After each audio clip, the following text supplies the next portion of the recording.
All rise. Judge Vanderby Court is now in session. Judge, this is case number JVB 1020, Jenkins case. Judge, both parties have been sworn. Thank you. You're welcome. You all may be seated.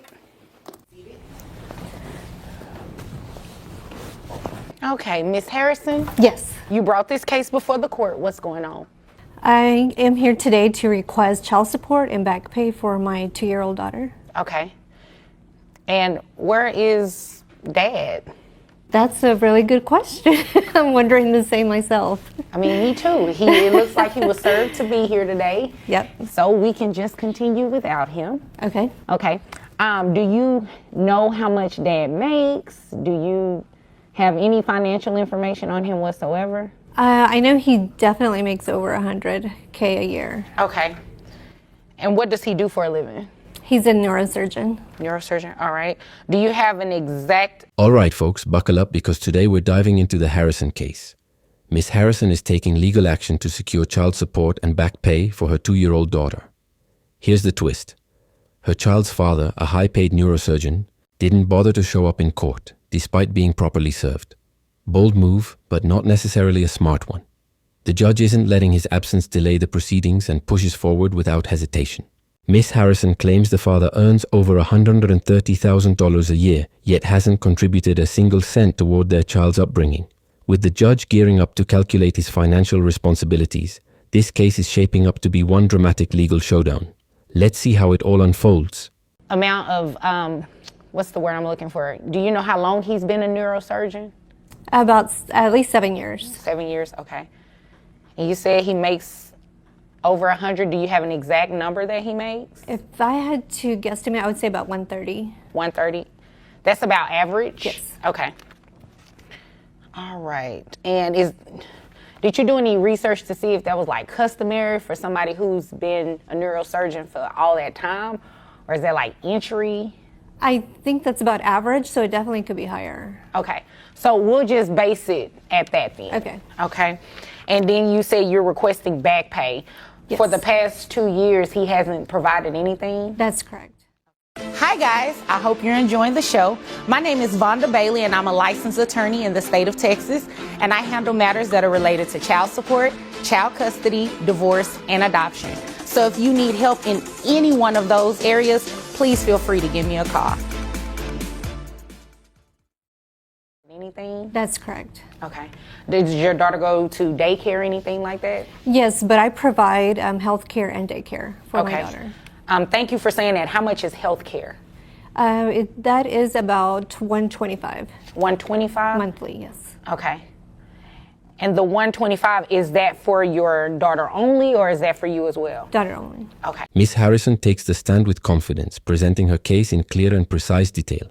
She emphasizes that the father, a practicing neurosurgeon, earns an estimated $130,000 a year, more than enough to provide financial stability for their daughter. Yet, despite his substantial income, he has completely ignored his responsibilities as a parent. Miss Harrison explains that she's been solely covering all expenses, including essential costs like healthcare and daycare, without any support from him. The judge listens intently, taking note of the stark financial disparity between the two. The weight of her testimony is undeniable, painting a vivid picture of a mother fighting to secure what is rightfully owed to her child. With every word, the case gains momentum, heading toward what seems like an inevitable ruling. Let's see. So we're going to do some calculations here. Does he have any other children? Yes, he has 2 other children. 2 other children. Okay. So based on 16%. And he will have to reimburse you the $125 back per month for the child. He's not here to dispute or say anything different, so it'll be based on the testimony that you provide, assuming, of course, that you're being honest about what the numbers are. Based on 130, roughly about 130, I have his gross at $11,333 a month, which brings his net to $8,550. Reimbursement for the $125 health insurance child support amount comes out to $1,485. Now, you said you want back child support.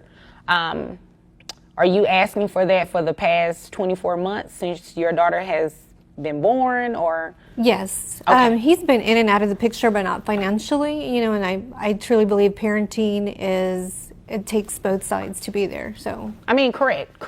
I just wasn't sure if you were asking from the date of birth or it was a certain number of months that you were looking for. Yeah, 24 months. 24 months, okay. So, 1,485 at the past 24 months is $35,640 a month. So, what we'll do, because that number is so high, is add $500 for the back pay. My name's Naru Witherspoon. I'm an attorney and I'm licensed in Illinois, Texas, and Missouri. I handle cases for families all over the nation. And I want to talk to you about Vonda Bailey. Vonda Bailey is a family law attorney and she handles high-profile, high-net-worth cases. If you're listening to this message and you're a high-value individual, a high-profile individual, you must give Vonda Bailey a call. What does that mean? If you have properties, if you have assets, if you have 401k plans, compensation packages that are complex, I want you to give Vonda Bailey a call. Vonda Bailey, she's an amazing attorney. She might be expensive, but it's worth it. Give Vonda Bailey a call. The judge wasted no time crunching the numbers, carefully calculating the father's child support obligation based on his estimated annual income. He factored in essential expenses, including healthcare costs and the fact that the father has 2 other children. After thorough deliberation, the judge reached a decision. The father must pay $1,180 per month in child support, but Ms. Harrison wasn't done there. She also requested back pay for the last 24 months, which the judge granted, without hesitation. To cover the $35,640 in arrears, an additional $500 per month is added on top of the regular payments. Since the father chose not to appear in court, he forfeited his right to dispute the calculations, and the judge issued a default order. This case serves as a textbook example of how skipping court can lead to serious financial consequences. The ruling is final, and there's no turning back. So, pretty much after the $35,640 is paid off, the $500 that you will be receiving additionally will go back down to the $1,485. So $1,485 plus $500, that brings your monthly obligation, his monthly obligation that you will receive for the child to $1,985. Okay? And that obligation will start on the 1st of next month, and once the withholding order and everything goes to his employer, you'll receive that amount every month. Okay? Now, he has the right to come back and dispute that if he believes the amount is incorrect. But today, because he didn't show up, I'm going to go ahead and enter a default. Okay. Okay? Do you have any other questions?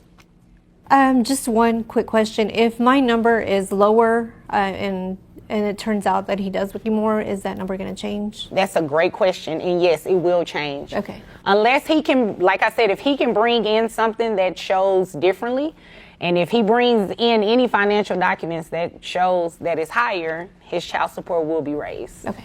Okay? Okay. All right. If there's nothing further, you are dismissed. Thank you. You're welcome. Before wrapping up the proceedings, the judge takes a moment to clarify one important point. The father does have the right to challenge the ruling in the future, but only if he can provide solid evidence that his income differs from what was estimated. Until then, the ruling stands firm, and Ms. Harrison will be receiving $1,985 per month, which includes the arrears repayment plan. The judge delivers a strong message about the importance of showing up in court, warning that ignoring legal obligations can lead to severe financial and legal consequences. This serves as a cautionary tale for anyone thinking they can avoid their responsibilities. Courts don't wait for no-shows, and neither does justice. As the case wraps up, Judge Werby sums up the key takeaway. The father's absence didn't protect him from a court order. It only made things worse. Despite not showing up, the court still ruled in Ms. Harrison's favor, proving that ignoring legal proceedings won't make them go away. The judge emphasizes that once you've been served, attendance is not optional. Courts have full authority to proceed in your absence.